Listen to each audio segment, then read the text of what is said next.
Hello, good morning. Welcome to news analysis. నేను మీ శ్రీనివాస్. ఈరోజు మనం న్యూస్ అనాలిసిస్‌లో మొదటగా వెలుగు పత్రికలో వచ్చిన వార్తల్ని చదివే ప్రయత్నం చేద్దాం. వెలుగు పత్రికలో ప్రధానంగా నిన్న జరిగిన అసెంబ్లీ సమావేశాలకు సంబంధించి గవర్నర్ ప్రసంగానికి ధన్యవాదం తెలిపే సమావేశాలకు సంబంధించి జరిగిన దాంట్లో ప్రధానంగా హెడ్డింగ్ ఐటెమ్‌గా ప్రభుత్వం వైపు నుంచి మీ పాపాలను బయటపెడతాం. 10 ఏళ్ల విధ్వంసం, ఆర్థిక నేరాలను సభలో చర్చకు పెడతాం. కేటీఆర్‌పై సీఎం రేవంత్ రెడ్డి ఫైర్. గతమే మాట్లాడాలనుకుంటే మీ చరిత్ర ఎక్స్‌రే తీసి చూపిస్తాం. మేనేజ్మెంట్ కోటాలో కేటీఆర్ సీఎం అవుదాం అనుకున్నాడు. ప్రజల నుంచి వచ్చిన వ్యక్తి సీఎం అయ్యేసరికి కుళ్ళుకుంటున్నాడు. డ్రగ్స్ దందాలో ఎంతటి వారున్నా బొక్కలో వేస్తాం. గవర్నర్ చదివింది మా మేనిఫెస్టోనే. గ్యారంటీలన్నీ అమలు చేస్తాం. ఏడో గ్యారంటీగా ప్రజలకు స్వేచ్ఛ ఇస్తున్నాం. ధర్నా చౌక్‌లో కేటీఆర్ ఆమరణ దీక్ష చేసుకోవచ్చని సీఎం రేవంత్ రెడ్డి నిన్న అసెంబ్లీలో చెప్పిన మాటల్ని ఈరోజు ప్రధానంగా మీ పాపాలన్నీ బయట పెడతాం. గత 10 సంవత్సరాలుగా ఏదైతే బీఆర్ఎస్ ప్రభుత్వం అధికారంలో ఉందో, తెలంగాణ వచ్చిన తర్వాత వారు చేసిన తప్పుల్ని, వారు చేసిన పాపాలని మేము ఉపేక్షించం, బయట పెడతాం. డ్రగ్స్ దందాలు ఎంతటి పెద్దవారున్నా బయట పెడతాం. మీరు కట్టిన ప్రాజెక్టులకు సంబంధించి కానీ, జరిగిన అవినీతి అక్రమాలకు సంబంధించి కానీ, నిధుల దుర్వినియోగానికి సంబంధించి కానీ మొత్తం కూడా మేము ఎక్స్‌రే తీసి చూపిస్తాం. గతం గురించే మాట్లాడాలనుకుంటే మేము మీ మీ చరిత్ర అంతా ఎక్స్‌రే చేసి చూపిస్తామనే పద్ధతిలో ముఖ్యమంత్రి రేవంత్ రెడ్డి చెప్పినట్లు ప్రధానంగా ఇక్కడ ఇచ్చారు. వెలుగు పత్రికకు సంబంధించి. అదేవిధంగా కేటీఆర్ దీనికి కౌంటర్‌గా కేటీఆర్ కూడా మాట్లాడింది దాని పక్కనే వెలుగు పత్రికలో ఇచ్చింది మనం చూడొచ్చు. కేటీఆర్ ఏమన్నారంటే, ఏ ఎంక్వైరీకైనా మేము రెడీ. అధికారం వారి చేతిలో ఉన్నది. ఏ విచారణ కమిటీ వేసినా అభ్యంతరం లేదు. కేటీఆర్ రాష్ట్రాన్ని అప్పుల్లో ముంచామంటూ మాట్లాడడం సరికాదు. మేము సృష్టించిన ఆస్తుల గురించి ఎందుకు మాట్లాడట్లేదు? విద్యుత్ రంగంలో 1,37,00,000 కోట్ల ఆస్తులను సృష్టించడం. ఆర్బీఐ రిపోర్ట్ ప్రకారం అప్పుల్లో రాష్ట్రానికి 24వ ర్యాంకు. తెలంగాణతో పోలిస్తే అమెరికా, బ్రిటన్ దేశాల అప్పులు ఎక్కువ. NCRB national crime bureau report ప్రకారం రాష్ట్రంలో రైతు ఆత్మహత్యలు 0 అని చెప్పి కేటీఆర్ ఏదైతే అధికార పక్షం ఇచ్చిన స్టేట్మెంట్ కౌంటర్గా వారు మేము ఏ ఎంక్వైరీకైనా మేము రెడీ. మీరు మీరు చెప్తున్న గత 10 సంవత్సరాల్లో చేసిన అప్పుల గురించే చెప్తున్నారు కానీ మేము సృష్టించిన ఆస్తుల గురించి చెప్పట్లేదు. ఒక విద్యుత్ రంగంలోనే 1.37 లక్షల కోట్ల రూపాయల ఆస్తులను మేము సృష్టించాం. వాటి గురించి చెప్పకుండా ఓన్లీ అప్పుల గురించే చెప్తున్నారు. ఆర్బీఐ ఇచ్చిన నివేదిక ప్రకారం అప్పులలో 24వ స్థానంలో తెలంగాణ ప్రభుత్వం ఉంది. అదే ఎన్సీఆర్బీ ఇచ్చిన రిపోర్ట్ ప్రకారం రైతు ఆత్మహత్యల్లో 0. తెలంగాణ గత 10 సంవత్సరాల్లో రైతు ఆత్మహత్యల సమస్య 0 ఉంది ఎన్సీఆర్బీ రిపోర్ట్ ప్రకారం అని వారు చెప్తే, రేవంత్ రెడ్డి ముఖ్యమంత్రి గారు నిన్న చెప్పి ఎన్సీఆర్బీ రిపోర్ట్ ప్రకారం 8,000 మంది గత 10 సంవత్సరాల్లో ఆత్మహత్య చేసుకున్నారు రైతులకు సంబంధించి చనిపోతేనే బీమా ఇస్తారు కానీ బ్రతికొండంగా పంటకు బీమా ఇచ్చి ఉంటే రైతులు ఆ విధంగా ఆత్మహత్య చేసుకునే పరిస్థితి ఉండేది కాదు అని చెప్పి ముఖ్యమంత్రి రేవంత్ రెడ్డి గారు చెప్పారు. అదేవిధంగా మేము అధికారంలోకి వచ్చాం కాబట్టి రైతులకు పంట బీమా అమలు అయ్యే విధంగా చూస్తాం. అదేవిధంగా రైతు బీమా కూడా అమలు అయ్యే విధంగా చూస్తాం. ఆ రైతు బీమా ఇచ్చి పంట బీమా ఇవ్వకపోవడం వల్లనే రైతులు 8,000 మంది ఆత్మహత్య చేసుకునే పరిస్థితి సృష్టించబడింది అని చెప్పి గత ప్రభుత్వం పైన నెపం వేసే ప్రయత్నం చేశారు. అదేవిధంగా మీరు 65 మేము 54 అసెంబ్లీలో అధికార పక్షంపై కేటీఆర్ కామెంట్స్. తప్పుపట్టిన అధికార ప్రతిపక్ష సభ్యులు. బీఆర్ఎస్, బీజేపీ, ఎంఐఎం ఒకటేనని కేటీఆర్ కామెంట్స్ చెప్తున్నాయని మంత్రి పొన్నం. మేము ఏ పార్టీ పక్షం కాదు, జనం పక్షమే. బీజేపీ ఎమ్మెల్యే ఏలేటి మహేశ్వర్ రెడ్డి అని చెప్పి నిన్న అసెంబ్లీలో మాజీ మంత్రి బీఆర్ఎస్ పార్టీ నాయకులు ఒక కామెంట్ చేశారు. మేము 54, మీరు 65, మాకు మీకు మధ్య చాలా సంఖ్య తక్కువగా ఉంది, జాగ్రత్తగా ఉండండి అన్నట్టు బెదిరించినట్లు మాట్లాడిన పరిస్థితి. మేము 54 అంటే వీరికి ఆల్రెడీ బీఆర్ఎస్ పార్టీకి 39, ఎంఐఎంకి 7 స్థానాలు, బీజేపీకి 8 స్థానాలు, ఈ ముగ్గురిని కలిపి అతను చెప్పినట్లు ఒక వార్త చెప్తే, బీజేపీ పార్టీకి సంబంధించి శాసనసభ్యుడు ఏలేటి మహేశ్వర్ రెడ్డి దాన్ని ఖండించారు. మేము ఏ పక్షానికి మద్దతుగా లేము, మేము జనం పక్షం మాత్రమే ఉంటాము అని చెప్పి వారు చెప్పిన పరిస్థితి. దీనిపై అటు అధికార పక్షం ఇటు ప్రతిపక్షం కూడా తీవ్రంగా విమర్శించినాయి. మేము 54 అనేది అనటం తప్పు, అంటే ప్రభుత్వాన్ని బెదిరిస్తున్నారు, ప్రభుత్వాన్ని కూలుస్తారా అని చెప్పి సిపిఐ పార్టీకి సంబంధించి కోనంనేని సాంబశివరావు కూడా చెప్పిన పరిస్థితి నిన్న అసెంబ్లీలో చూడొచ్చు. అంటే ఎమ్మెల్యేలను కొనుగోలు చేసే ప్రయత్నం చేస్తున్నారా? ఈ గతంలో మీరు కొనుగోలు చేసిన ఏదైతే ఎమ్మెల్యేలు ఉన్నారో అమ్ముడుపోయిన ఎమ్మెల్యేలు ఒక్కరు కూడా అసెంబ్లీలోకి రాలేదు అని చెప్పి సిపిఐ సభ్యుడు ఘాటుగా చెప్పిన పరిస్థితి మనం చూడొచ్చు. దీన్ని బట్టి కేటీఆర్ యొక్క అహంభావానికి నిదర్శనం అంటూ అధికార పక్షం చాలా స్పష్టంగా చెప్పిన పరిస్థితి మనం చూడొచ్చు. మేడిగడ్డపై బీఆర్ఎస్ అన్ని అబద్ధాలే, బ్యారేజీ రిపేర్ల నిర్మాణ సంస్థనే చేసి బ్యారేజీ రిపేర్లు నిర్మాణ సంస్థనే చేస్తుందని గత ప్రభుత్వం ప్రకటన. తమకేం సంబంధం లేదన్న ఎల్ఎన్టీ సంస్థ మార్చిలోనే ముగిసిన డిఫెక్టివ్ లైబిలిటీ పీరియడ్. ఎన్నికల్లో లబ్ధి కోసం ఆ విషయం దాచి తప్పుదోవ పట్టించిన బీఆర్ఎస్ ఎల్ఎన్టీ లేఖతో బయటపడ్డ నిజాలు. ఎల్ఎన్టీ సంస్థ ఏదైతే మేడిగడ్డను నిర్మించిందో ఎల్ఎన్టీ సంస్థ కాళేశ్వరం ప్రాజెక్టులో ఇది ఒక భాగం. ఎల్ఎన్టీ సంస్థ 2020 జూన్ నాడే జూన్ 29, 2020 నాడే ఈ ప్రాజెక్ట్ని పూర్తి చేసి ప్రభుత్వానికి అప్పగించాం. ప్రాజెక్టు పూర్తి చేసి ప్రభుత్వానికి అప్పగించిన తర్వాత 24 నెలలు మాత్రమే మాకు ఆ మెయింటెనెన్స్ సంబంధించిన బాధ్యత ఉంటుంది. అంటే 2020 జూన్ 29న అప్పగించావు కాబట్టి 2022 జూన్ 29 వరకే మాకు ఆ లైబిలిటీ ఏదైతే ఉందో డిఫెక్టివ్ లైబిలిటీ పీరియడ్ అనేది ఉంటుంది. 2022 జూన్ 29తో మా యొక్క బాధ్యత ముగిసింది. మేము ఎట్లాంటి రిపేర్లు చేయాల్సిన అవసరం లేదు. దానికి సంబంధించి ఏదన్నా మన అనుబంధ అగ్రిమెంటు ఏదైతే అనుబంధ ఒప్పందం మళ్ళీ చేసుకుంటే దానికి పేమెంట్ ఇస్తే తప్ప మేము ఆ రిపేర్లు చేసే పరిస్థితి లేదు అని చెప్పి నిన్న ఒక లేఖ ఈ మధ్యకాలంలో ఒక లేఖ ఈఎన్సీకి రాసినట్లు ఒక లేఖ బయటకు వచ్చింది. దీనికి సంబంధించి అక్టోబర్ 21న మేడిగడ్డ ప్రాజెక్టు పిఎస్ ఏదైతే ఉన్నాయో 7వ బ్లాకులో కుంగినట్లు పెద్ద ఎత్తున పత్రికల్లో మీడియా ఛానల్స్లో వచ్చింది. దానిపై అప్పట్లో ఈ ఎల్ఎన్టీ సంస్థ జిఎం దానికి సంబంధించిన ప్రతినిధులు కానీ ఈ ఈఎన్సీకి సంబంధించిన అధికారులు కానీ అదేవిధంగా ప్రభుత్వం నుంచి గత ప్రభుత్వం బీఆర్ఎస్ ప్రభుత్వం నుంచి పెద్దలు కానీ స్పందించి ఏం చెప్పారంటే ఈ కుంగిన విషయంలో ₹1 కూడా ప్రభుత్వం నుంచి చెల్లించే పని లేదు. ఒక్క పైసా ఖర్చు లేకుండా ఎల్ఎన్టీ సంస్థనే ఏదైతే నిర్వహణ చూడాల్సిన బాధ్యత ఉంది వారే రిపేర్లు చేసి ఇచ్చే బాధ్యత ఉందని చెప్పి అక్టోబర్ 21 నాడే ప్రకటించిన పరిస్థితి. ఆ రోజు ఎలక్షన్ టైంలో అట్లా ప్రకటించి కొత్త ప్రభుత్వం వచ్చిన తర్వాత ఎల్ఎన్టీ సంస్థ లేఖ రాసిందంట. లేఖను ఇప్పుడు బయట పెట్టడం ఇది కుట్ర కోణం అని కాంగ్రెస్ పార్టీ ఆరోపిస్తుంది. ఏది ఏమైనప్పటికీ ప్రజల యొక్క సొమ్ము దుర్వినియోగం అవుతుంది. ప్రజలకు సంబంధించిన దాదాపు 3,500 కోట్ల పైన ప్రాజెక్టు అది 3,500 కోట్ల పైన ప్రభుత్వ సొమ్ముని ఖర్చు చేసి ఈరోజు కుంగిపోతే మళ్ళీ దానికి 600 నుంచి 700 కోట్లు ఖర్చు అయ్యే పరిస్థితి. 600 నుంచి 700 కోట్లు మళ్ళీ ప్రభుత్వం పైన అదనంగా భారం పడే అవకాశం ఉంది. దాన్ని ఎల్ఎన్టీ ఎస్కేప్ అయ్యే పద్ధతిలో, ఎందుకంటే 2 సంవత్సరాలు మాత్రమే మేము ప్రాజెక్టు పూర్తి చేసి అప్పగించిన తర్వాత 2 సంవత్సరాలు మాత్రమే ఆ 2 సంవత్సరాలు మాకు బాధ్యత ఉంటుంది. ఆ బాధ్యత తీరిపోయింది. 2022 జూన్ 29కి తీరిపోయింది కాబట్టి ఇది జరిగింది అక్టోబర్లో కాబట్టి మా లైబిలిటీ అనేది రెస్పాన్సిబిలిటీ లేదు అని చెప్పి వారు ప్రకటించడం జరిగింది. దీనిపైన ప్రభుత్వం సీరియస్గా ఆలోచిస్తుంది. సిట్టింగ్ జడ్జి చేత మేడిగడ్డలో జరిగిన అవకతవకలపైన సిట్టింగ్ జడ్జి చేత విచారణ జరిపిస్తామని కూడా నిన్న అసెంబ్లీలో రేవంత్ రెడ్డి చెప్పిన పరిస్థితి చూడొచ్చు. ఏది ఏమైనట్టు ఇటు ప్రతిపక్షం కానీ అటు ప్రభుత్వ పక్షం కానీ ప్రభుత్వ ఆస్తిని ప్రభుత్వ సొమ్మును ప్రజల సొమ్మును కాపాడే ప్రయత్నం చేయాలి తప్ప ఒకరిపైన ఒకరు ఆరోపణలు చేసుకోవటం వల్ల ఒరిగేదేం లేదు. ప్రజల యొక్క సొమ్ము దుర్వినియోగం అయింది. అక్కడ సేద్యానికి సాగునీరు వచ్చిన పరిస్థితి లేదు. కానీ కొన్ని వేల కోట్ల రూపాయలు నిధులు దుర్వినియోగం అయినాయి. దీనివల్ల కుంగిపోవడం వల్ల ఎందుకు ఈ నిధుల్ని ఏ విధంగా మళ్ళీ రికవరీ చేయాలనే పరిస్థితి కూడా చూడాలి తప్ప సిట్టింగ్ జడ్జిలతో విచారణ చేయడం వల్ల విచారణ చేసి దాన్ని ఆ తప్పు చేసిన వ్యక్తుల్ని శిక్షించాలి. అదేవిధంగా ప్రభుత్వం యొక్క సొమ్మును రికవరీ చేసే పరిస్థితి ఉంటే తప్ప ఈ విచారణలతో ఉపయోగం లేదని చెప్పి తెలుస్తుంది. అదేవిధంగా నెక్స్ట్ మనం ఇంకొక వెలుగు పత్రికలో ఈరోజు ఇది మనం ఏదైతే చర్చించామో ఇప్పుడు ప్రధానంగా వచ్చిన అధికార పక్షం ప్రతిపక్షం కౌంటర్గా అసెంబ్లీలో మాట్లాడుకున్న దానిపై ఆమ్ ఆద్మీ పార్టీ రాష్ట్ర core committee member Nallamothu Tirumalarao గారిని ఫోన్ లైన్లో తీసుకొని వారిని అడిగే ప్రయత్నం చేద్దాం. దీనిపైన వారి ఒపీనియన్, వారి పార్టీ పరంగానే వారి ఒపీనియన్ ఏ విధంగా ఉందని చెప్పి. నల్లమోతు తిరుమలరావు గారు ఆమ్ ఆద్మీ పార్టీకి సంబంధించి రాష్ట్ర కమిటీ కోర్ మెంబర్. నమస్కారం అండి. నమస్కారం, గుడ్ మార్నింగ్ సార్ తిరుమలరావు గారు. గుడ్ మార్నింగ్ అండి. సార్ మీరు ఇప్పుడు ఈహా టీవీకి సంబంధించి న్యూస్ అనాలిసిస్ లైవ్లో ఉన్నారు సార్. నేను మిమ్మల్ని ఈరోజు పత్రికల్లో వచ్చిన అంశాలపైన అడుగుతాను, దానిపైన మీ విశ్లేషణ చెప్పండి.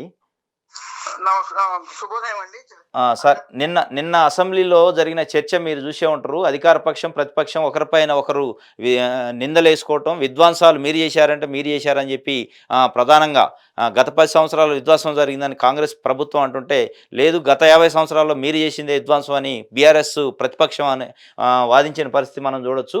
ఏది ఏమైనప్పటికీ దీన్ని ఏ విధంగా చూస్తారో, ఇంకొకటి మేడిగడ్డ ప్రాజెక్టు కుంగటంపై ఎల్ఎన్టీ సంస్థ నిన్న ఒక లేఖ వచ్చినట్టు ప్రభుత్వానికి, మాది బాధ్యత లేదు, లైబిలిటీ పీరియడ్ అనేది మాది ముగిసిపోయింది 2022 జూన్ 29కే, మేము ఎట్లాంటి రిపేర్లు చేయము, దానికి ఏదైనా పేమెంట్ చేస్తే తప్ప 600 కోట్లు అయ్యే అవకాశం ఉందని చెప్పి అంటున్నారు. ఆమ్ ఆద్మీ పార్టీగా మీరు ఎట్లా దీన్ని చూస్తారు? అందరికీ ప్రేక్షకులు శుభోదయం అండి. ముఖ్యంగా ప్రజల సొమ్ముతోటి ఏర్పడినటువంటి అసెంబ్లీలో కొంత మార్పు అవుతుందని ఆశించడం. ఓకే, ఏమీ లేదు. నిన్న చూసినట్టు అసెంబ్లీ కానీ వాళ్ళు వచ్చిన వార్తలు కానీ పరిశీలించినప్పుడు ఆత్మస్థుతి పడలేదా ఓకే, అంటే వాళ్ళని వాళ్ళు కూడుకోవటం, ఎదుటివాడిని విమర్శించడం తప్ప ఓకే, అసలు దాన్ని ఏ ఉద్దేశంతో అసెంబ్లీలో చర్చలు చేయాలనేటటువంటి డివైడ్ అయిపోతుంది. ఓకే, ముఖ్యంగా నేను జరిగినంతా ఒకరు విమర్శించుకోవడానికి, ఒకరు వాళ్ళని కూడుకోవడానికే సరిపోయిందండి. ఓకే, ఇది సరైన విధానం కాదు. ఒకరు తమలపాకుతో నేను దెబ్బ కొడుతున్నట్టే, తలుచకతో నేను రెండు వేస్తాను అన్నట్టే ఉంది తప్ప ఓకే, నిజంగా ప్రజా సమస్యలు అనేటటువంటి ఏంటి అసలు గవర్నర్ కి ధన్యవాదాలు తెలిపేది అసెంబ్లీలో జరగాల్సినటువంటి చర్చ. దాంట్లో కాంగ్రెస్ 6 గ్యారెంటీలు ప్రజాస్వామ్య పునరుద్ధరణ అనేటటువంటిది ప్రధాన అంశంగా పెట్టుకోవచ్చు. కాంగ్రెస్ పెట్టుకున్నప్పుడు అసలు ప్రతిపక్షం కూడా దాంట్లో ఉన్నటువంటి మీరు ఎంత కాల పరిమితిలో ఇది పూర్తి చేస్తారని, లేకపోతే ఏ పద్ధతిన ఇప్పుడు గృహలక్ష్మి ఉన్నది, బస్సుకు సంబంధించినటువంటిది ఫ్రీ బస్సు అనేటటువంటి ఇచ్చారు. ఇంకా 2500 రూపాయలు ఇవ్వాల్సి ఉంది, ఇంకా గ్యాస్ బండ్ ఇవ్వాల్సి ఉంది. వీటికి ప్రాతిపదిక ఏంటి అనేటటువంటిది అడగాల. అసలు దీనికి ఏమి రూల్స్ ప్రిపేర్ చేస్తున్నారో అడగాల. ఏం చెప్పింది, ఈ ఎన్నికల సభలో ఎట్ట కొట్టుకున్నారో నిన్న అసెంబ్లీలో కూడా అదే విషయాలు తప్ప కొత్తగా ఏం లేదు. అసెంబ్లీలో మన ఎన్నికల సభల్లో పరస్పరం తిట్టుకున్న తిట్లే తప్ప కొత్తదేం కనిపించలేదు. ఈ 6 ఇప్పుడు ప్రధానంగా మనం దాంట్లో చర్చ ఏంటంటే, ఒకటి ప్రజాస్వామిక పునరుద్ధరణ, రెండు గ్యారెంటీలు, 6 గ్యారెంటీల అమలు. 6 గ్యారెంటీల అమల్లో కాంగ్రెస్ ఏమన్నట్టు అసలు తెల్ల రేషన్ కార్డు ఇవ్వలేదు ఎవరికి 10 సంవత్సరాలు బట్టి. తెల్ల రేషన్ కార్డు ఉన్నప్పుడు నువ్వు తెల్ల రేషన్ కార్డు ప్రాతిపదిక ఎట్ట పెడతావు? ఇప్పుడు ఉన్నటువంటి ఏం అడగాల. వాళ్ళు కూడా టైం పాయింట్ ఇవ్వాలి. 6 గ్యారెంటీలు ఎప్పుడు చేస్తాం అనేటటువంటి దాంట్లో పరిస్థితిని ప్రభుత్వం చర్చించి మధ్యలో రేవంత్ రెడ్డి దూకుడు స్వభావం అనేటటువంటి చూపెడతాడు. మధ్యలో ఉంది కొన్ని అయితే, కానీ అంత దూకుడు స్వభావం కూడా పనికిరాదు పరిపాలనలో. ఇప్పుడు 2 అంశాలండి. ఒకటి, ఈ కాంగ్రెస్ పార్టీ తమ మేనిఫెస్టోలో లేకపోతే ఇచ్చిన 6 గ్యారెంటీలు గానీ, లేదా రుణమాఫీ గానీ, లేదా ఆడపిల్లల స్కూటర్ గానీ, నిరుద్యోగ వృత్తి 3000 విత్తనానికి అమ్మకంగా ప్రకటించిన నిరుద్యోగ వృత్తి గానీ, వీటి మీద కాల పరిమితి ఏం పెడుతుంది అనేటటువంటి ప్రధానంగా వాళ్ళు టైం బండి ద్వారా వీళ్ళు చర్చించాలి. దానికి ప్రాతిపదికలు ఏంటంటే ఇది ముఖ్యంగా అసెంబ్లీ జరగాల్సిన చర్చ. కానీ పరస్పరం తిట్టుకోవటానికి చేశారు. ఇంకొకటి, ప్రజాస్వామ్య పునరుద్ధరణ అంటే ఏదో ప్రగతి భవన్ ముందు 2 అడ్డుగా ఉన్నటువంటి 2 ర్యాపులు తీసేసి ఇది పునరుద్ధరణ కాదు. 5 సంవత్సరాల్లో కాంగ్రెస్ పార్టీ ప్రజల మీద, ప్రజా ఉద్యమాల మీద ఎలాంటి పద్ధతి పరిస్థితి అనుసరిస్తుందని అన్నత అవును, ఎలాంటి స్టాండ్ ఉంటది వాళ్ళది కూడా అనేది చూడాలి. అదే ఓకే. అవును, ఇప్పుడు ఏదో రేవంత్ రెడ్డి గారు నాకు ర్యాపర్లు పీకి ఇంకో చూడండి మేము అని ఆయన దూకుడు స్వభావానికి అది ఉదాహరణ చూపెట్టవచ్చు. కానీ అదే ప్రజాస్వామ్య పునరుద్ధరణ అనలేం. కాంగ్రెస్ పార్టీకి ఎంతో మంది మేధావులు, లాంటి వాళ్ళు, లేకపోతే బాలగోపాల్ గారు లాంటి వాళ్ళు, అందరూ సపోర్ట్ చేశారు. రాజకీయ పక్షాలు కూడా సపోర్ట్ చేసి, వాళ్ళతో పొత్తులైనటువంటి రాజకీయ పక్షాలు కూడా, కుల పార్టీలు కూడా సపోర్ట్ చేసి, ఎందుకంటే ప్రజాస్వామ్య పునరుద్ధరణ కొరకు. ప్రజాస్వామ్య పునరుద్ధరణ అనేది 1 రోజు 2 రోజులు చూపెట్టేటటువంటి సినిమా కాదండి. ఇంకోటి, గతంలో భిన్నంగా ఏమన్నా ప్రజలకు అనుకూలంగా మారిందా, లేకపోతే గతంలో మాదిరినే వీళ్ళు పార్టీ వ్యవహారాలు నడుపుతున్నారా, ఇవన్నీ చూడాల్సిన అవసరం ఉంది. సార్ తిరుమల గారు, ఇంకోటి ప్రధానంగా ఈరోజు పేపర్స్లో వచ్చిన దాంట్లో ప్రధానంగా మేడిగడ్డ కుంగిన దానిపై గత అక్టోబర్ 21 నాడు దానిపైన పెద్ద ఎత్తున ప్రచారం జరిగింది. దానిపైన అప్పుడున్న ఈఎన్సీ, అదేవిధంగా ఎల్ఎన్టీకి సంబంధించిన నిర్మాణ సంస్థ ఎల్ఎన్టీకి సంబంధించిన ప్రతినిధులు బయటకు వచ్చి మీడియాలో చెప్పారు, దానికి సంబంధించి ప్రభుత్వం వైపు నుంచి ఒక్క పైసా ఖర్చు లేకుండా మేమే మెయింటెనెన్స్ చేసే బాధ్యత, దాన్ని రిపేర్ చేసే బాధ్యత అని. కానీ ఇప్పుడు ఎల్ఎన్టీ సంస్థ ఒక లేఖ రాసింది ఈఎన్సీకి. ఏమని అంటే దాని ఏదైతే డిఫెక్టివ్ లైబిలిటీ పీరియడ్ అనేది ముగిసింది 2022 జూన్ 29కే, మాకు ఎటువంటి బాధ్యత లేదు, దానికి సంబంధించి అనుబంధ ఒప్పందం చేసుకుంటే తప్ప, దానికి సంబంధించి పేమెంట్స్ ఇస్తే తప్ప మేము రిపేర్ చేయమని చెప్తుంది. దీన్ని ఎట్లా చూస్తారు? ప్రజల సొమ్ము దుర్వినియోగం అవుతుంది కదా. అవునండి, ఖచ్చితంగా దీని మీద ఏమంటారంటే జ్యుడిషియల్ ఎంక్వైరీ అంటారు. ఓకే కాదు, దీని మీద సిబిఐ ఎంక్వైరీ చేయాలా? ఓకే దీంట్లో ఎవరైతే తప్పులు చేసిండో, దీంట్లో ఎవరెవరు ప్రమేయం ఉందో, మొత్తం డబ్బులు ఎట్లా చేతులు మారియో, ఇది మొత్తం కాంట్రాక్టర్ మీద కూడా, కాంట్రాక్టర్ తో పాటు ఓకే సాంకేతిక సిబ్బంది, తర్వాత ఆనాడు ఉన్నటువంటి రాజకీయ నాయకులు, దీంట్లో ఎంతవరకు ఏం ప్రమేయం ఉంది అవినీతులు అనేటటువంటి ఖచ్చితంగా విచారణ జరిపించాలా. సిబిఐ తోటి, ఈడీ తోటి, వాటితో కూడా విచారణ జరిపించాలా. ఓకే ఒక స్టింజెంట్ జ్యుడిషియల్ ఎంక్వైరీ చేస్తే సరిపోదు, సంబంధించిన సాంకేతిక నిపుణులతో చేయించాలి. అదే కాదండి, కొన్ని ఇప్పుడు విద్యుత్ సంస్థ ఉంది, 80,000 అప్పులు అంటున్నారు. అవును. తర్వాత ఇప్పుడు 80,000 అప్పులు ఎందుకు అయ్యారనేటటువంటి కూడా వేయాలి, ఎంక్వైరీ చేయాలి. ఓకే. అదే విధంగా ఇప్పుడు సివిల్ సప్లైస్ ఉంది, సివిల్ సప్లైస్ లో 18,000 కోట్ల రూపాయల ధాన్యం ఇంకా మిల్లర్ల దగ్గర ఉందని అంటున్నారు. మిల్లర్ల దగ్గర లేదు అసలు. ఓకే. అమ్మేసుకున్నారు, వాడేసుకున్నారు. కొన్ని సంఘాలు అధికార పార్టీకి, ఇంకో పార్టీకి ఇచ్చారా? ఓకే. వాళ్ళే కేసులు నమోదు చేయాల్సిన అవసరం ఉంది. విజిలెన్స్ ద్వారా చేస్తావా, ఇంకో పద్ధతిలో చేస్తావా, ఏ పద్ధతిలో చేస్తావా అనేటటువంటిది ప్రభుత్వం నిర్ణయించుకోవాలా. ఓకే. చేయాల్సినటువంటి అవసరం ఉంది. ఖచ్చితంగా ప్రజల సొమ్ము దుర్వినియోగం కావడానికి లేదు దేంట్లోనైనా. ఓకే. 9.5 ఏళ్ల బీఆర్ఎస్ పాలన నచ్చకనే కదా ప్రజలు తీర్పిచ్చింది. అవును అవును అవును అవును, ఈ దీంట్లో అవినీతి జరిగిందే కదా ప్రజలు తీర్పిచ్చింది. వచ్చిన తర్వాత కూడా ఏదో మసిపూసి మారేడుగా చేద్దాం అనుకుంటే కలవదు. విచారణ జరగాల్సిందే, కక్ష సాధింపు ఉండకూడదు. కానీ విచారణ అయితే కంపల్సరీ, పథకాల మీద జరిగినటువంటి ప్రజల సొమ్ము దుర్వినియోగం అయిన దాని మీద విచారణ అయితే తప్పనిసరిగా జరగాలి. ఏ రీతిలో చేస్తే మంచిది అనేటటువంటి ఉద్దేశంతో, ఏ రీతిలో చేస్తే బయటకు వస్తే విచారణ అనేటటువంటి జరిపించాలనేది ప్రభుత్వానికి డిమాండ్ చేస్తున్నాం. అదేవిధంగా ప్రతిపక్షం కూడా బాధ్యతాయుతంగా ఉండాలి. గతం పద్ధతులకు భిన్నంగా శాసనసభలో ఇరువురు వ్యవహరించాలి. ప్రజల సమస్యలు చర్చించాలి తప్ప గొప్పలు చెప్పుకోకూడదు. ప్రజల సమస్యలు ఎలా పరిష్కరించాలి, ఎలా సులభతరం చేయాలి, బడ్జెట్ లో అనేటటువంటి దాన్ని వనరులు ఎట్లా సేకరించాలనే దాని మీద మాట్లాడాలి తప్ప ప్రజలకు అవసరమైన దాని మీద ఈ సోది అంతా ఇంటర్వ్యూ కూడా ప్రజలు సిద్ధంగా లేరండి. Okay, thank you sir, thank you very much. ఇది వెలుగు పత్రికలో వచ్చిన అంశాలకు సంబంధించి Aam Aadmi Party state core committee member Tirumalarao గారి యొక్క అభిప్రాయము నిన్న అసెంబ్లీలో జరిగిన దానిపైన. ఇప్పుడు ఈనాడు పత్రికలో వచ్చిన ప్రధాన అంశాలని చూసే ప్రయత్నం చేద్దాం. ప్రథమ స్థానాలు పరమ అసత్యాలు, పలు రంగాల్లో పురోగతి సాధించామంటూ భరోసా అబద్ధాలు, రైతు ఆదాయపరంగా తెలంగాణది 25వ స్థానం, విద్యుత్ తలసరి వినియోగంలో 10వ స్థానం, పాఠశాల విద్యలో 31వ స్థానం, 1 కోటి ఎకరాలకు నీళ్లిస్తే పంపు సెట్లు ఎందుకు పెరిగాయి, ప్రాణహిత, చేవెళ్ల, పాలమూరు ప్రాజెక్టులను మూలన పడేశారు, నిరుద్యోగులు విద్యార్థులతో ఆడుకున్న చరిత్ర మీది, ధన్యవాద తీర్మానంపై చర్చలో నిప్పులు చెరిగిన సీఎం రేవంత్ రెడ్డి, పేద ప్రజల చెమట వాసన భరించలేనని చాటి చెప్పిన ప్రగతి భవన్ గేట్ల ముందున్న ఇనప కంచెలను బద్దలు కొట్టి ప్రజల విజ్ఞప్తులను సేకరిస్తుంటే భరోసా భరించలేకపోతుందని కుటుంబ పాలనకు ప్రజలు చరమగీతం పాడి ప్రజాప్రభుత్వాన్ని ఏర్పాటు చేశారు. ప్రమాణ స్వీకారం చేసిన గంట వ్యవధిలోనే ప్రగతి భవన్ అడ్డుగోడలను తొలగించిన చరిత్ర మా పార్టీది. ప్రజా తీర్పును గౌరవించకపోతే అక్కడున్న వాళ్లను ఎక్కడికి పంపించాలో ప్రజలకు తెలుసు. గత ప్రభుత్వం అబద్ధాలతో అన్ని విషయాల్లో గొప్పలు చెప్పుకుంది. పలు రంగాల్లో దేశంలోని అగ్రస్థానం సాధించామంటూ వాళ్ళు చెప్పినవన్నీ అవాస్తవాలు అంటూ సీఎం రేవంత్ రెడ్డి విపక్ష భరోసాను దుయ్యబట్టారు. గవర్నర్ ప్రసంగానికి ధన్యవాదాలు తెలిపే తీర్మానంపై శనివారం జరిగిన చర్చకు అసెంబ్లీ మండలిలో సీఎం సమాధానం ఇచ్చారు. గత 10 సంవత్సరాల్లో ఏదైతే భరోసా ప్రభుత్వం ఉందో వారు చెప్పినవన్నీ అబద్ధాలు.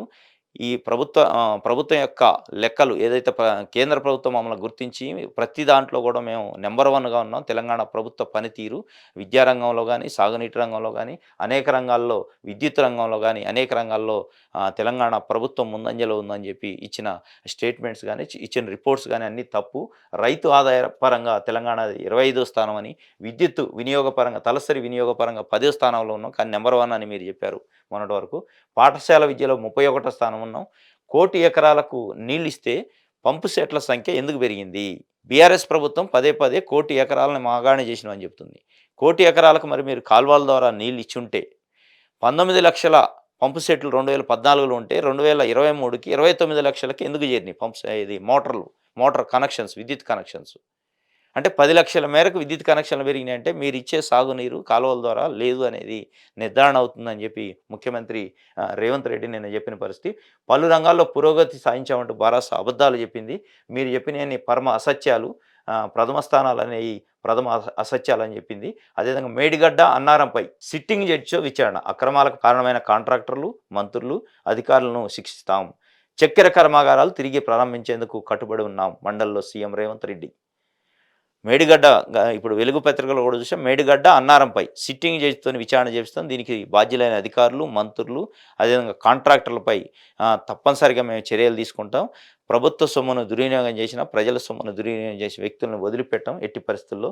దీనిపై ఏం జరిగిందనేది సిట్టింగ్ జడ్జితో మేము చేపిస్తామని చెప్పి విచారణ ఒకటి వార్త ఇచ్చారు. ఇంకోటి ప్రధానంగా ప్రతిపక్ష నాయకులు, ప్రతిపక్ష పార్టీకి సంబంధించిన లీడర్, మాజీ మంత్రి కేటీఆర్ నిన్న అసెంబ్లీలో మాట్లాడుతూ 3 నెలల్లో అటర్ ఫ్లాప్ అవుతారు మీరు. మార్చి 17 నాటికి 100 రోజులు పూర్తవుతాయి. అప్పటికి ఎన్ని హామీలు అమలు చేస్తారో చూస్తాం. మీ కౌంట్ డౌన్ మార్చి 17కి ఉంటుంది. మీరు 100 రోజులకు పూర్తవుతుంది. 100 రోజులు పూర్తి చేస్తామన్నారు కదా 6 గ్యారెంటీలని. అది మార్చి 17కి పూర్తవుతుంది. మీ కౌంట్ డౌన్ ఈ రోజు నుంచి స్టార్ట్ అయింది. మీ ఎంట పడతాం. మీరు ఎట్లా పూర్తి చేస్తారో చూస్తాం అన్నట్లు వారు అటర్ ఫ్లాప్ అవుతారు. మీరు 3 నెలల్లో అటర్ ఫ్లాప్ ప్రభుత్వం అవుతుందని చెప్పి ఒక హెచ్చరిక ఇచ్చారు. అధికారం కోసం ఏవేవో హామీలు ఇచ్చారు. 100 రోజుల్లో వాటిని నెరవేరుస్తామని చెప్పారు. డిసెంబర్ 7వ తేదీన అధికారాన్ని చేపట్టారు. మార్చి 17వ తేదీ నాటికి 100 రోజులు పూర్తవుతుంది. అదే మీ డెడ్లైన్. ఎన్ని హామీలు అమలు చేస్తారో చూస్తాం. అందుకోసం ప్రజలు ఎదురు చూస్తున్నారు. మొదటి మంత్రివర్గ భేటీలో మెగా డిఎస్సి ఇలా చాలా చెప్పారు. 3 మంత్రివర్గ సమావేశాలు అయినట్లు ఒకటి రాశారు. దీనికి సంబంధించి 3వ పేజీలో కంటిన్యూషన్ చదువుదాం ఏముందనేది. 3వ పేజీలో అవి ఏమయ్యాయి? 2 పథకాలు అమలు చేశామని గొప్పలు చెప్తున్నారు. ఆ రెండింటిలోనూ అమలు చేసింది 25% అని భరాసా ఎమ్మెల్యే కేటీ రామారావు విమర్శించారు. గవర్నర్ ప్రసంగానికి ధన్యవాదాలు తెలిపే తీర్మానంపై శనివారం అసెంబ్లీలో చర్చ సందర్భంగా ఆయన మాట్లాడారు. కొత్త ప్రభుత్వం కదా 3 నెలలు సమయం ఇవ్వాలని మా నాయకుడు కేసీఆర్ చెప్పారు. ఎటు అటర్ ఫ్లాప్ అవుతారని కొంత సమయం ఇవ్వమన్నారు. ఆ గడువులోగా హామీలు అమలు చేయగలిగితే సంతోషిస్తాం. తొలి రోజే మంత్రులు ఉలిక్కిపడుతున్నారు. నా ప్రసంగానికి అడ్డు తగులుతున్నారు. అప్పటి కాంగ్రెస్ ప్రభుత్వం కానీ పరిస్థితిపై రేవంత్ రెడ్డి 2014లో అసెంబ్లీలో మాట్లాడిన మాటలను చదివి వినిపిస్తాను. 10 ఏళ్ల గురించి కాదు, 50 ఏళ్లలో వాళ్ళు చేసిన జీవన విధ్వంసంపై చెప్పాలి. ఆనాటి కాంగ్రెస్ పాలనలో సాగునీరు, తాగునీరు, కరెంటు లేని పరిస్థితి. ప్రగతి భవన్ వద్ద కంచెలను ఏర్పాటు చేసింది అప్పటి కాంగ్రెస్ ప్రభుత్వమే. వాటిని ధ్వంసం చేసి ఏదో సాధించామనుకుంటున్నారు అని చెప్పి ప్రధానంగా నిన్న జరిగిన చర్చలో మీరు 50 సంవత్సరాలు విధ్వంసం చేశారు. ప్రగతి భవనం వద్ద ఉన్న కంచెలను తొలగించి ఏదో చేసినాం అని చెప్పి ప్రజాస్వామ్యం స్వేచ్ఛనిచ్చినాం అని చెప్పి ప్రజలకి చెప్తున్నారు. ప్రగతి భవనం వద్ద కంచెలు వేసింది కాంగ్రెస్ ప్రభుత్వం. కిరణ్ కుమార్ రెడ్డి ప్రభుత్వం తెలంగాణ ఉద్యమ సమయంలో ఏదైతే కంచెలు నిర్మించడం జరిగింది దాన్ని మేము నిర్మించలేదు అనే అర్థం వచ్చేలాగా వారు మాట్లాడారు. కానీ నిన్న రేవంత్ రెడ్డి ప్రభుత్వం ఏదైతే కొత్తగా వచ్చిన తర్వాత కంచెలు తొలగించడం వల్ల ప్రజలు గ్యారంటీగా హర్షిస్తున్నారు. ఎందుకు అంటే మీరు కాంగ్రెస్ పార్టీ కిరణ్ కుమార్ రెడ్డి ప్రభుత్వమే కంచెలు వేసింది అనుకుంటే కొద్దిసేపు ఒకవేళ అదే నిజమైతే ఒక ఉద్యమ పార్టీగా 2014 జూన్ 2న మీరు అధికారంలోకి వచ్చిన తర్వాత ఒక ఉద్యమ పార్టీగా ఉద్యమ ఆకాంక్షలు నెరవేర్చాల్సిన బాధ్యతలో భాగంగా మొట్టమొదటగా రేవంత్ రెడ్డి మొన్న చేసిన పని మీరు చేసి ఉండాల్సింది. ఏదైతే ఆంధ్ర పాలకులు కంచెలు వేసి మనం నిర్బంధించారో ఆ కంచెలను మేము తొలగిస్తున్నాం, మీకు స్వేచ్ఛ ఇస్తున్నాం, మీరు ముఖ్యమంత్రిని కలవచ్చు, మంత్రులను కలవచ్చు, ప్రభుత్వానికి దగ్గర కావచ్చు ప్రజలని మీరు ఒక ఉద్యమ పార్టీగా చేసి ఉంటే మిమ్మల్ని హర్షించేవాళ్ళు. మీరు అది చేయకుండా 10 సంవత్సరాలు ఆ కంచెలను అదే విధంగా ఉంచి ఏదైతే ఆంధ్ర పాలకులు నిర్బంధానికి ఆ కంచెలు వేశారో అదే నిర్బంధాన్ని కొనసాగించి ఈరోజు కాంగ్రెస్ పార్టీ పెట్టిన కంచెలే మేము పెట్టలేదు అని చెప్పి చెప్తున్నారు. కానీ తొలగించింది ఎవరు అనేది ముఖ్యం. పెట్టింది ఆంధ్ర పాలకులైనా తొలగించింది ఇప్పుడు వచ్చిన కొత్త ప్రభుత్వం. మీరు 10 సంవత్సరాలు ఉద్యమ పార్టీగా ఉండి అది తొలగించే ప్రయత్నం చేయలేదు కాబట్టి మీరు ఆ యొక్క దాన్ని అపవాదు మోయాల్సిన పరిస్థితి ఏర్పడింది. అది ఇప్పటికైనా గమనించి మార్చుకుంటే బీఆర్ఎస్ పార్టీకి మంచిగా ఉంటుంది. మేడిగడ్డ పునరుద్ధరణ ఇప్పట్లో కష్టమే. మరో 2 నెలల పాటు ప్రవాహం, ఆ తర్వాత మిగిలేది 3-4 నెలలే. మేడిగడ్డ పునరుద్ధరణ తమ బాధ్యత కాదని గుత్తేదారు కాంట్రాక్టర్ సంస్థ ఎల్ఎన్టీ స్పష్టం చేయడంతో వచ్చే ఏడాది వర్షాకాలంలోగా పనులు పూర్తి కావడంపై సందిగ్ధత నెలకొంది. అలా పూర్తి చేయకుండా నీటి నిల్వ చేస్తే మొత్తం బ్యారేజీకే ప్రమాదం వాటిల్లే అవకాశం ఉందని నేషనల్ డ్యామ్ సేఫ్టీ అథారిటీ హెచ్చరించిన నేపథ్యంలో తాజా పరిణామాలు నీటిపారుదల శాఖ అధికారులను ఆందోళనకు గురి చేస్తున్నాయి. నిర్మాణం పూర్తయిన తక్కువ సమయంలో బ్యారేజీ దెబ్బతినడం, పనులను పూర్తి చేయాలని లేఖ రాసిన గుత్తేదారు సంస్థ చేయని నేపథ్యంలో పనులను మీరే చేయాలని ఎల్ఎన్టీ సంస్థకు మళ్ళీ లేఖ రాయాలని నీటిపారుదల శాఖ నిర్ణయం తీసుకున్నట్టు సంబంధిత వర్గాలు తెలిపాయి. ఏదైతే ఎల్ఎన్టీ సంస్థ ఆ రిపేర్లు ఏదైతుందో జూన్ 29/2022కి డిఫెక్టివ్ లయబిలిటీ పీరియడ్ ముగిసింది కాబట్టి మాకు సంబంధం లేదని ఎల్ఎన్టీ సంస్థ గవర్నమెంట్కి ఈఎన్సీకి ఒక లేఖ రాసింది. ఆ లేఖపై తర్జన భర్జన పడుతుంది ప్రభుత్వ అధికారులు. నిన్న మళ్ళీ ఒక నిర్ణయానికి వచ్చినట్లు లేఖకి తిరుగు లేఖ మనం రాయాలి, మీరే ఆ లయబిలిటీ పీరియడ్ ముగియలేదు, మీరే కంపల్సరిగా రిపేర్ చేయించి ఇవ్వాల్సిన బాధ్యత ఉంది అని చెప్పి తిరిగి ఒక లేఖ రాయాలని వాళ్ళు ప్రయత్నం చేస్తున్నట్లు ఒక వార్త ఉంది. అది తిరిగి లేఖ రాయించి ఆ ఎల్ఎన్టీ సంస్థతోనే ఆ రిపేర్లు చేయించడం వల్ల దాదాపు ఒక 600 నుంచి 700 కోట్లు ప్రజల యొక్క సొమ్ముని మీరు కాపాడిన వాళ్ళు అవుతారు. కాబట్టి ఆ ప్రయత్నం చేస్తే ప్రభుత్వానికి మంచి పేరు వస్తుంది, అధికారులకు మంచి పేరు వస్తుంది. దాన్ని చేసే ప్రయత్నం చేయాలని మన యొక్క సూచన. అదేవిధంగా సైబర్ నష్టాలకు బీమా. గత ఏడాది పారిశ్రామిక రంగంపై 13,91,457 సైబర్ దాడులు, నష్టం 6,000 కోట్ల పైగే. సైబర్ నేరాలకు సంబంధించి ఈ మధ్య కాలంలో ఎక్కువగా ఫిర్యాదులు వస్తున్నాయి. అది కూడా పారిశ్రామిక సంస్థలు బ్యాంకులపై సైబర్ నేరగాళ్ళు పడి దాంట్లో 100 కోట్ల రూపాయలని వారు తీసుకుంటున్న పరిస్థితి మనం సైబర్ నేరగాళ్ళు చూస్తున్నాం. దానిపైన బీమా సౌకర్యాన్ని వినియోగించుకునే దాంట్లో దాదాపు 24% మంది పెరిగినట్లు ఒక వార్త. గతంలో సైబర్కి సంబంధించి సైబర్ నష్టాలకు సంబంధించి బీమా ఉండేది కాదు. ఇప్పుడు ఆ బీమాని కొంత అలవాటు చేసుకుంటున్నారు సంస్థలు. ఆ బీమా వల్ల కొంత నష్టాన్ని నివారించుకునే అవకాశం ఉంది. ఆ శాతం అనేది పెరుగుతుందని చెప్పి ఒక వార్త రాశారు. నెక్స్ట్ మనం సాక్షి పత్రికని పరిశీలించే ప్రయత్నం చేద్దాం. సాక్షి పత్రికలో ఈరోజు ఇచ్చిన ప్రధాన హెడ్డింగ్స్పై ఇక్కడ కూడా సేమ్ అదే ఇచ్చారు అసెంబ్లీలో దానిపైన. ఇప్పుడు దీంట్లో మనం ప్రధానంగా ఇంకోటి చూసే ప్రయత్నం చేద్దాం. గ్యారంటీలకు చట్టబద్ధత, హామీల అమలు కోసం కార్యాచరణ సిద్ధం చేస్తున్న గవర్నర్ ప్రసంగానికి ధన్యవాదాలు తెలిపే చర్చలో సీఎం రేవంత్ రెడ్డి. రాష్ట్రంలో నిరంకుశ కుటుంబ పాలన కాలం చెల్లింది, ప్రగతి భవన్ ఇనుప కంచెలను పగలగొట్టాం, ఎవరైనా స్వేచ్ఛగా వచ్చి సమస్యలు చెప్తే వినేందుకు సిద్ధం, బీఆర్ఎస్ వాళ్ళు ధర్నా చౌకుల్లో దీక్షలు చేసుకోవచ్చు, 7వ గ్యారంటీగా ప్రజాస్వామ్యాన్ని కాపాడతామని వ్యాఖ్య. ఏదైతే రేవంత్ రెడ్డి ముఖ్యమంత్రి గారు నిన్న చాలా ఇంట్రెస్టింగ్గా మాట్లాడారు. 6 గ్యారంటీలకు చట్టబద్ధత ఏ విధంగా చేయాలి అని హామీల అమలు కోసం కార్యాచరణ ఏ విధంగా సిద్ధం చేయాలని చెప్పి మేము మొత్తం దాన్ని ఎక్సర్సైజ్ చేస్తున్నాం. గవర్నర్ ప్రసంగానికి ధన్యవాదాలు తెలిపే చర్చలో చెప్పారు. రాష్ట్రంలో నిరంకుశ కుటుంబ పాలన కాలం చెల్లిందని కూడా, ప్రగతి భవన్ వద్ద ఇనప కంచెలను తొలగించామని కూడా చెప్పారు. 6 గ్యారంటీలని కంపల్సరీగా మేము 100 రోజుల్లో అమలు చేస్తాం, వాటికి చట్టబద్ధత కూడా తీసుకొచ్చే ప్రయత్నం చేస్తున్నామని చెప్పారు. అదేవిధంగా 7వ గ్యారంటీ, బోనస్గా 7వ గ్యారంటీ ఇస్తున్నాం. 7వ గ్యారంటీ ఏంటంటే ప్రజాస్వామ్యాన్ని కాపాడతాం, ప్రజలకి స్వేచ్ఛ ఇస్తాం, ప్రజలకి స్వాతంత్రం ఇస్తాం అని 7వ గ్యారంటీని కూడా ఇస్తున్నట్లు వారు చెప్పారు. అంటే ఇప్పటివరకు స్వేచ్ఛ స్వాతంత్రాలు లేవు, నిర్బంధాలు ఉన్నాయని అర్థం వచ్చేలా చేశారు. మేము ప్రజాస్వామ్యాన్ని కాపాడడానికి 7వ గ్యారంటీగా ఇస్తామని చెప్పి ఇచ్చారు. ఇంకొక దురదృష్టకరమైన వార్త ఈరోజు సాక్షి పత్రికలో చూడొచ్చు. ఉద్యోగం రావట్లేదని యువకుడు బలవన్మరణం. మహబూబాబాద్ జిల్లా డోర్నకల్లో ఘటన. డిగ్రీ చదివి హైదరాబాద్లో పోటీ పరీక్షలకు సిద్ధమవుతూ ఇటీవల స్వగ్రామానికి ఆర్థిక ఇబ్బందులతోడు ఉద్యోగం రావట్లేదని మనస్తాపంతో ఇంటి నుంచి బయటకు బావిలో లభ్యమైన మృతదేహం. దీనికి సంబంధించి ఇది చాలా దురదృష్టకరం. ఇప్పటికే దాదాపు చాలామంది యువత నిరుద్యోగ సమస్య పైన ఆత్మహత్యలు చేసుకున్న సంగతి చూసాం. కొత్త ప్రభుత్వం వచ్చింది, వీరేదో 2 లక్షల ఉద్యోగాలని మొదటి సంవత్సరంలో భర్తీ చేస్తామంటున్నారు. ఇటువంటి దురాఘాతాలు, ఆత్మహత్యలు చేసుకోవడం వల్ల ఫలితం ఉండదు. ఏదైతే మనకి మానవ జన్మకి భూమి మీద ఉండే అన్ని సమస్యలపైన పోరాటం చేయాలి. సమస్య వస్తే పారిపోవద్దు, సమస్యకి ఆత్మహత్య అనేది పరిష్కారం కాదు అనేది యువత, విద్యార్థులు, నిరుద్యోగులు తెలుసుకోవాల్సిన పరిస్థితి ఉంది. ఎందుకంటే ఈ విధంగా మీ యొక్క తల్లిదండ్రులు ఎంతో ఆశలతోని మిమ్మల్ని కని పెంచి చదివించిన పరిస్థితి మర్చిపోవద్దు. మనం చదివిన చదువుకి సార్థకత ఉండాలంటే మనం ఈ భూమి మీదనే కొట్లాడాలి. ఉద్యోగమే పరమావధి కాదు, ఉద్యోగమే జీవితానికి లక్ష్యం కాదు. అనేక మార్గాలు ఉన్నాయి బ్రతకాలంటే. కానీ సమాజాన్ని చూసి సమాజం ఏమనుకుంటుందో, జనాలు ఏమనుకుంటారో అని ఎప్పుడు బిడియం పడాల్సిన అవసరం లేదు. సమాజం రకరకాలుగా ఎక్కిరిస్తూనే ఉంటుంది, ప్రజలు రకరకాలుగా అనుకునే వాళ్ళు అనుకుంటారు. కానీ మనం బ్రతకాల్సిన తీరులో మన స్టైల్లో మనం బతకాలి తప్ప ప్రజలను చూసి, సమాజాన్ని చూసి భయపడి మనం పారిపోతే ఈ పరిస్థితులు వస్తాయి.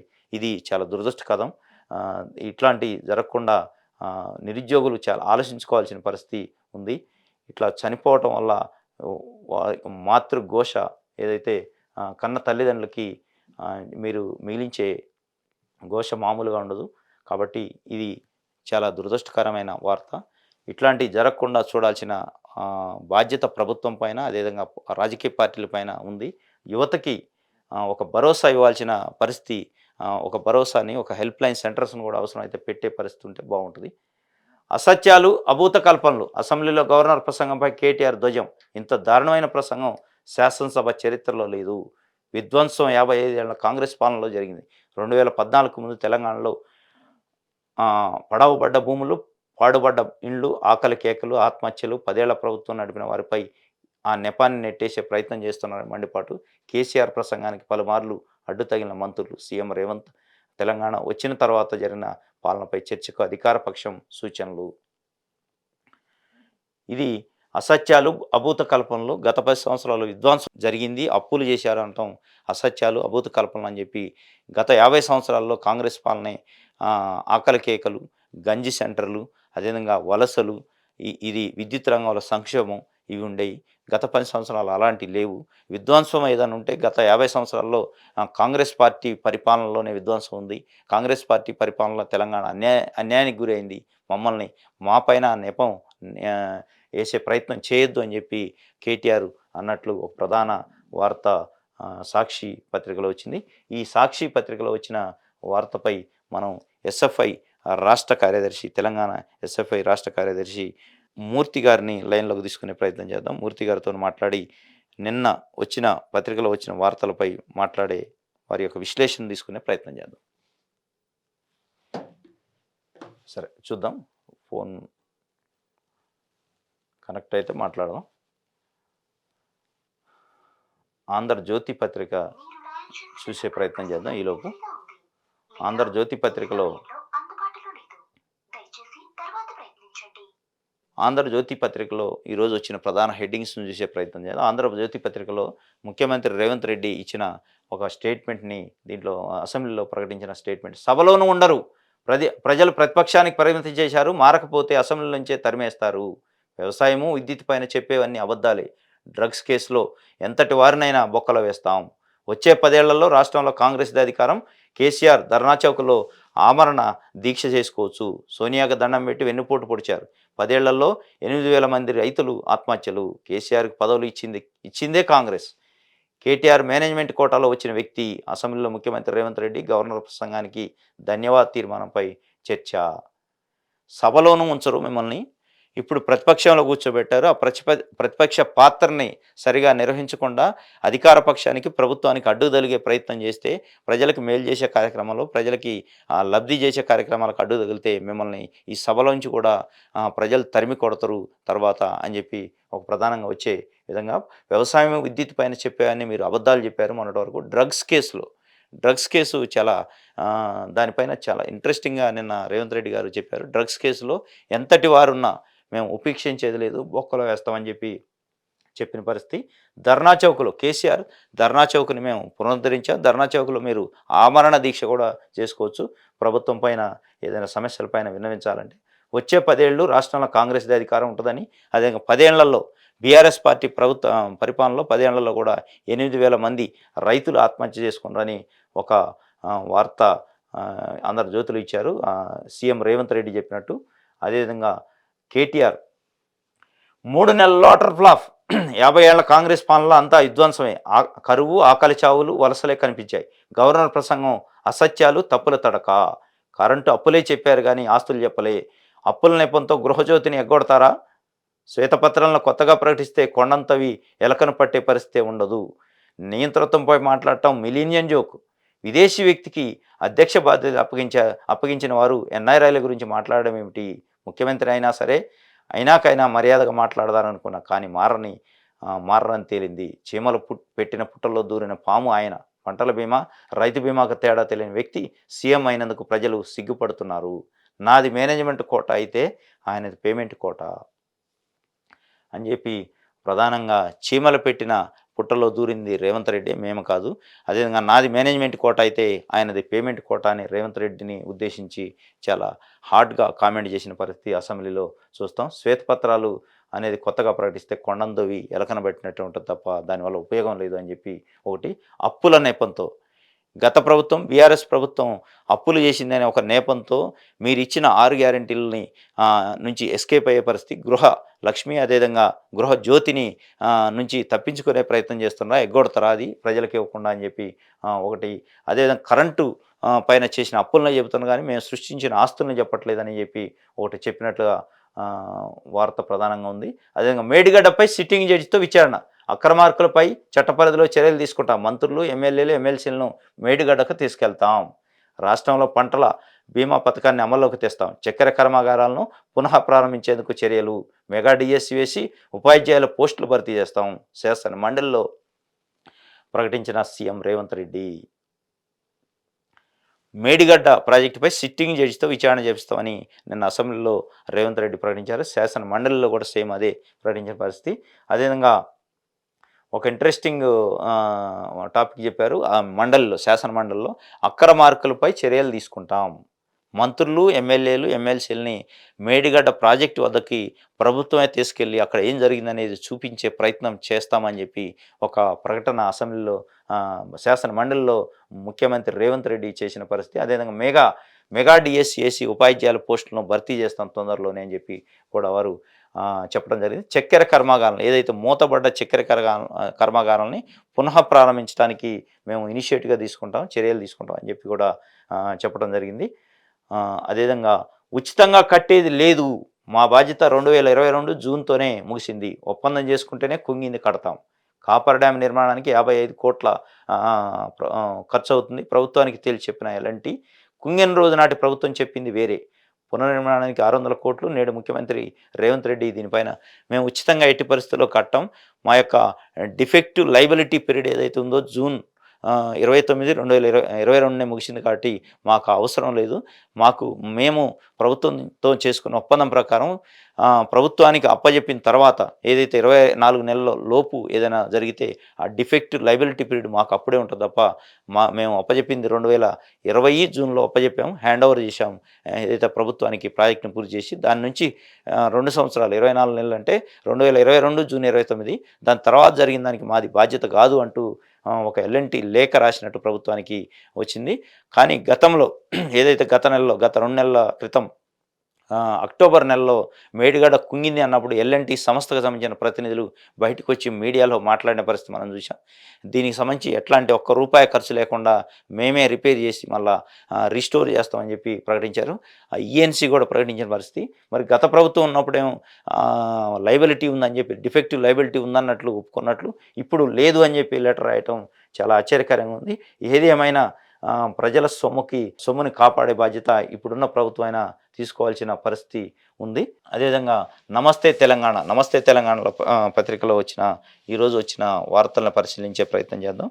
అదేవిధంగా మూర్తి గారు ఎస్ఎఫ్ఐ రాష్ట్ర కార్యదర్శి మూర్తి గారిని లైన్లోకి తీసుకుని ఈరోజు వచ్చిన వార్తలపై వారి విశ్లేషణని వినే ప్రయత్నం చేద్దాం.